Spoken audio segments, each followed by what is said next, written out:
बिस्मिल्लाहिर्रहमानिर्रहीम। अस्सलाम वालेकुम नाज़रीन, मैं हूँ ज़र गुलजार और आप देख रहे हैं बोल कश्मीर के लब तेरे आज़ाद हैं।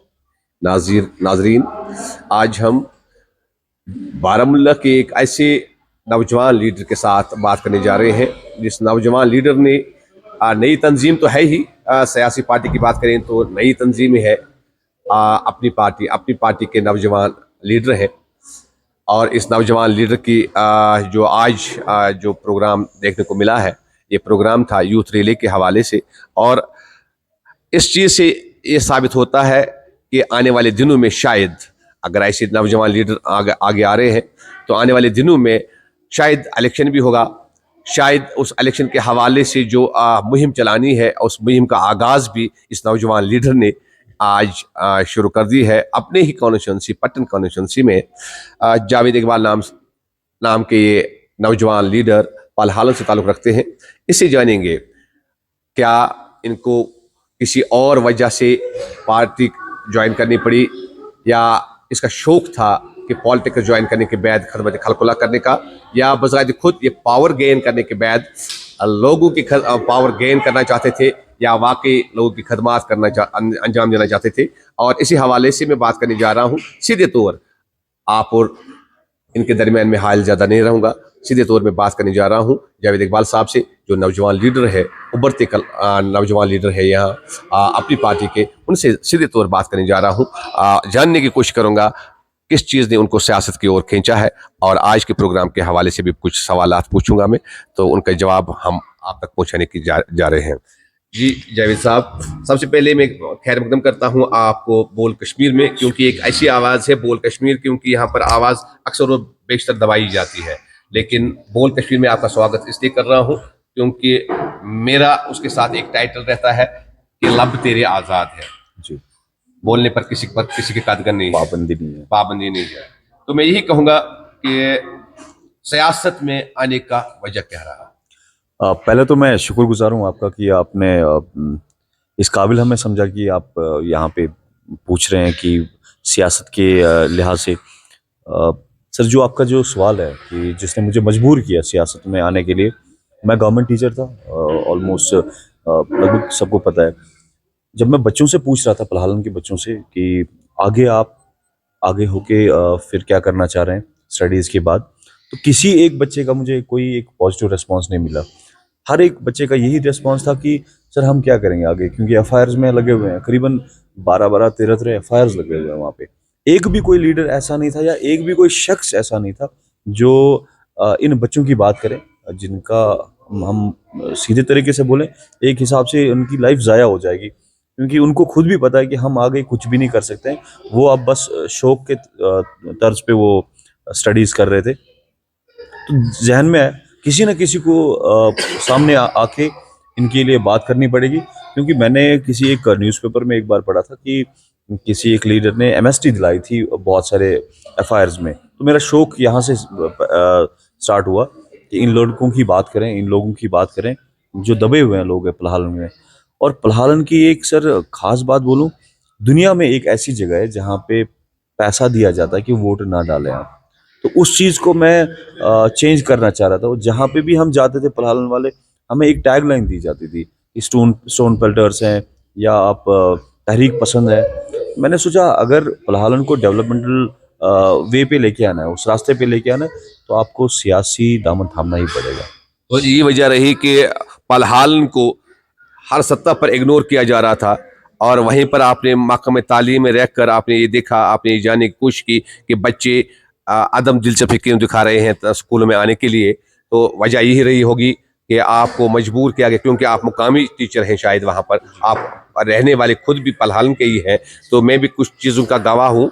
पलहालन वालों को हर सतह पर इग्नोर किया जाता था, लेकिन आप लोगों के इंतज़ार था उनको, आप जैसे नौजवान आगे आए और सियासी प्लेटफार्म के ज़रिए उनके हुकूक की बात करें। तो मैं इसी को आगे लेके जाऊँगा। तो मुझे बताइए कि उन बच्चों के ज़रिए आपको एक पैगाम मिला, वो सिर्फ पलहालन तक की महदूद नहीं है, क्योंकि कॉन्स्टिट्यूंसी पट्टन कॉन्स्टिट्यूंसी है। पलहालन एक गाँव है, एक दही इलाका है, तो उस पलहालन में एक ही चीज़ अभी तक सिखाई गई थी कि किस तरह वो गाड़ियों को रोकें, किस तरह वो यहाँ पर किसी को पत्थर भी मारते थे, और मशहूर भी हो गया था पलहन गाँव। लेकिन आज तब्दीली देखने को मिल रही है।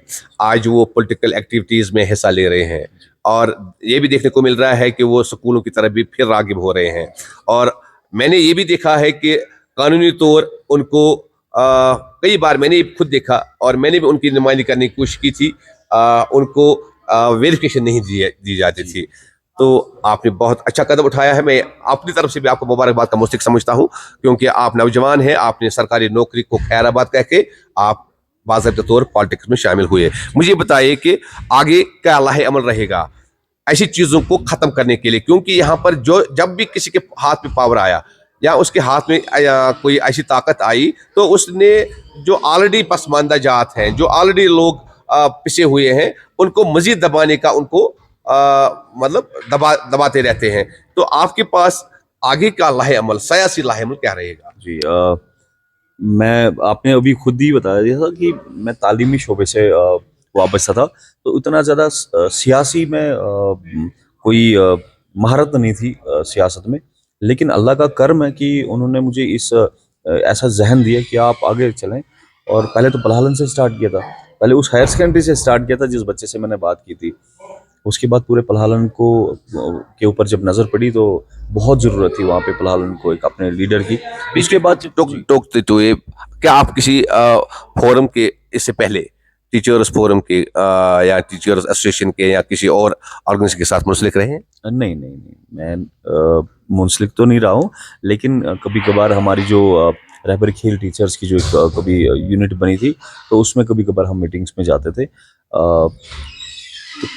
जब स्टार्ट की हमने पलहालन से जो पॉलिटिकल प्रोसेस, फिर मुझे जहन में आया कि चलो आप अब अगर पटन कॉन्स्टिट्यूंसी की बात करें, हम डेवलपमेंटल हिसाब से आप ज़्यादा जानते होंगे, क्योंकि मैं तो अभी बहुत नया हूँ इसमें। आपको पता होगा कि सिर्फ एक यही कॉन्स्टिट्यूंसी है जिसमें डेवलपमेंट के नाम पे कुछ भी नहीं हुआ है, क्योंकि उनका अपना कोई लीडर नहीं आया यहाँ पे। तो फिर क्या, अगर डेवलपमेंट तो सही बात है कि पटन कॉन्स्टिट्यूंसी में डेवलपमेंट के नाम पर बहुत कुछ धोखा भी दिया जा रहा है, लेकिन क्या आपको लग रहा है कि यही एक कॉन्स्टिट्यूंसी है जहाँ मजहब के नाम पर भी वोट डाले जाते हैं? मैं तो ये नहीं बोलूंगा कि सिर्फ यही है, लेकिन मैं ये बोलूंगा कि ये भी एक कॉन्स्टिट्यूंसी है कि जिसमें मजहब के नाम पे मतलब या फिर क्या? बिल्कुल। और लेकिन दुनिया में एक ही जगह ऐसी है जहाँ पे पैसा दिया जाता है कि आप वोट ना डालें। बाकी जगहों पे पैसा दिया जाता है, बाकी चीजें ऑफर किए जाते हैं कि आप वोट डालें उनको। लेकिन यहाँ पे ऐसा होता था कि पलहालन को बंद रखना है, क्योंकि पलहालन JNK का सबसे बड़ा गांव है और बहुत बड़ी आबादी है वहाँ पे। करीबन आप मान लीजिए 15,000 के आसपास हमारे वोटर्स ही हैं, 14,000 के ऊपर ही वोटर्स हैं। तो मान्य रखता है, फैसले वाली जगह है जहां से फैसला हो सकता है इस कॉन्स्टिट्यूंसी का। ये सबको पता था, सारे लीडर्स को पता था। इसलिए यहाँ के लीडर्स इसको छुपाना चाह रहे थे, इसको कभी पॉलिटिकली आगे आने नहीं दिया। अब एक डर का माहौल था, एक खौफ का माहौल इससे पहले बनाया गया था कि जो भी पलहालन से उठेगा उसको मार दिया जाएगा। फिर मैंने सोचा अगर हम अपने लड़कों की बात ना करें, अपने जो आने वाली जनरेशन है उनकी बात ना करें, तो इस जिंदगी का भी कोई हसर है नहीं। क्योंकि मेरा अभी बेटा था, अगर मैं उनके लिए अभी ना सोचूं तो कब सोचूंगा। फिर मुझे लगा कि नहीं, यहाँ पे एक वैक्यूम है, बात करनी पड़ेगी, किसी न किसी नौजवान को आगे आना पड़ेगा। तो मैंने इसीलिए अपनी जॉब छोड़ के सियासत में फिर मैंने कदम रखा। और अल्हम्दुलिल्लाह जिस तरीके से लोग जुड़ रहे हैं, ये सब लोग मेरिकल ही सोच रहे हैं कि ये मेरिकल ही है कि जिस तरीके से लोग अभी तक जुड़ रहे हैं। और कोशिश कर रहा हूँ, एक शायद साफ नीयत है मेरी, और जो अभी दिल में लोगों के लिए एक दर्द है वो लोगों को दिखता है, शायद इसलिए वो लोग जुड़ रहे हैं।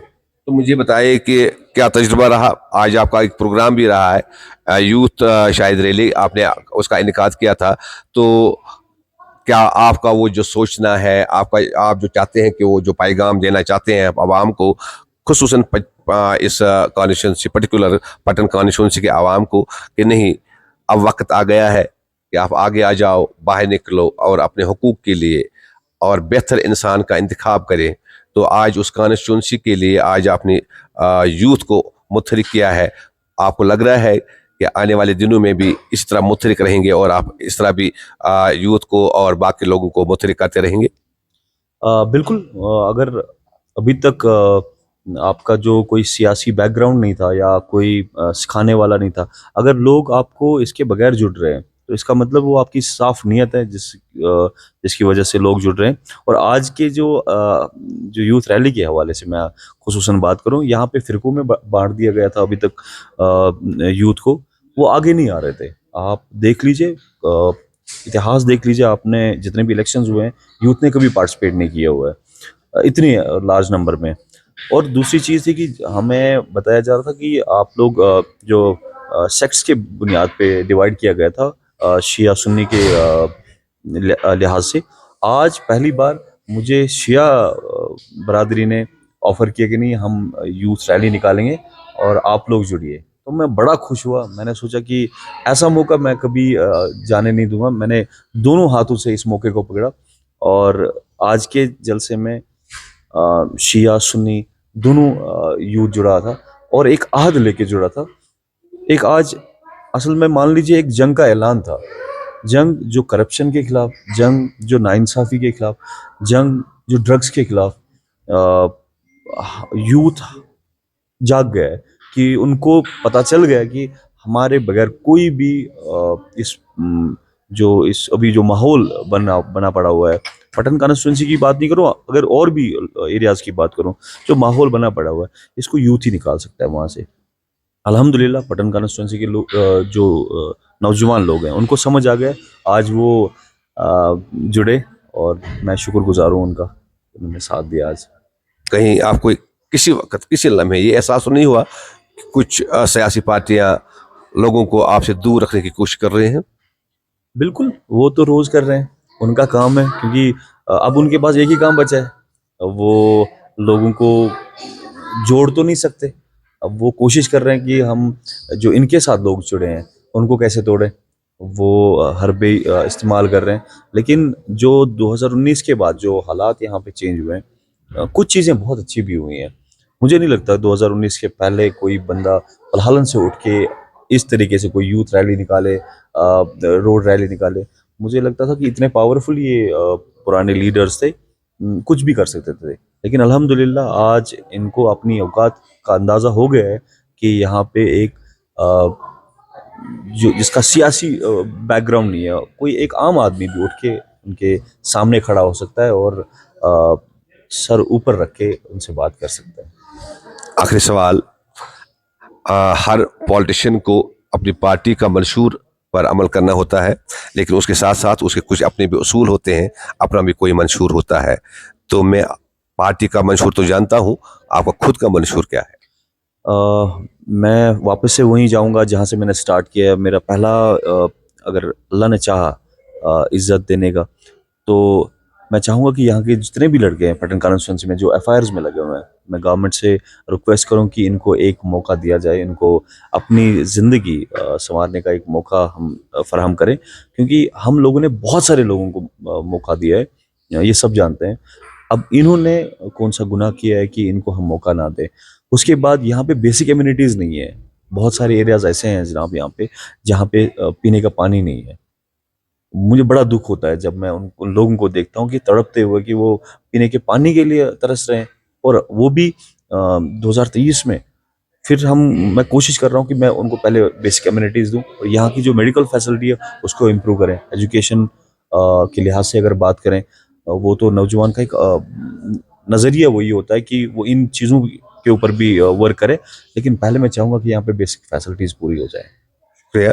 बात कर रहे थे जावेद इकबाल साहब, जो नौजवान लीडर हैं, अपनी पार्टी के साथ ताल्लुक़ रखते हैं और इनका मानना है कि मेरा खुद का मंशूर भी ये है कि लोगों को जो बुनियादी सहूलियात है कम से कम उन पर कदगन ना लगाई जाए, वो वाफर मकदार में उनको बेहतर तरीके से फराहम किया जाए, उसके लिए कोशिश कर रहा है। और ये यूथ को मुतहरिक कर रहा है, नौजवानों को मुतहरिक कर रहा है। अपनी कॉन्स्टिट्यूंसी में पलहलन वो इलाका था जिसको हर सतह पर इग्नोर किया जा रहा था, लेकिन आज जावेद इकबाल साहब ने उसी गाँव के नौजवानों को मुतहरिक करके और पूरे इलाके के नौजवानों में एक जो आवाज़ पहुँचानी थी वो आवाज़ पहुँचाने में कामयाब हो गई। और इनका मंशूर नेक है, सरकारी नौकरी को खैराबाद करते हुए अगर चाहता तो सरकारी नौकरी के ज़रिए भी ये बहुत कुछ कमा सकता था अगर इसको वो लालच होती, लेकिन ये खदमत खलकुल्ला करना चाहते हैं, ये लोगों की खदमत करना चाहते हैं, ये अपने इलाके के लोगों की खदमत करना चाहते हैं। ये इनका मंशूर है, अपनी ज़ाती मंशूर इसका ये है, और पार्टी का मंशूर तो होता ही है, और इनकी पार्टी का मंशूर भी यही है कि करप्शन के खिलाफ काम किया जाए। और इनका ये भी मानना है कि पटन कॉन्स्टिट्यूंसी में फिरका की सतह पर, उसके फिरका लेवल पर भी जो यहाँ पर वोट लिए जाते थे, इलेक्शन में हिस्सा लिया जाता था, और मेरे साथ लोग जो जुड़ रहे हैं उनको मुझसे दूर रखने की भी कोशिश की जा रही है, मुख्तलिफ तरीक़ों से डरा धमका कर भी जिक्र की जाती है। लेकिन हम भी पूरी उम्मीद है, यहाँ पर यह इनका मानना है कि हम भी पूरी उम्मीद है कि हम बाजी मार ही लेंगे, हम अपने मिशन और मकसद में कामयाब होते ही रहेंगे। आप देख रहे थे बोल कश्मीर, और देखते रहे बोल कश्मीर, क्योंकि आपकी आवाज़ है, और हमेशा बोल कश्मीर को आप अपनी चैनल मानकर, अपनी आवाज़ मानकर इसको देखते रहें, और बोल कश्मीर के ज़रिए ही आप अपने तमाम मसाइल को उजागर कर सकते हैं। नाजरीन, दीजिए इजाज़त, जब तक के लिए आपका और हमारा अल्लाह निगहबान।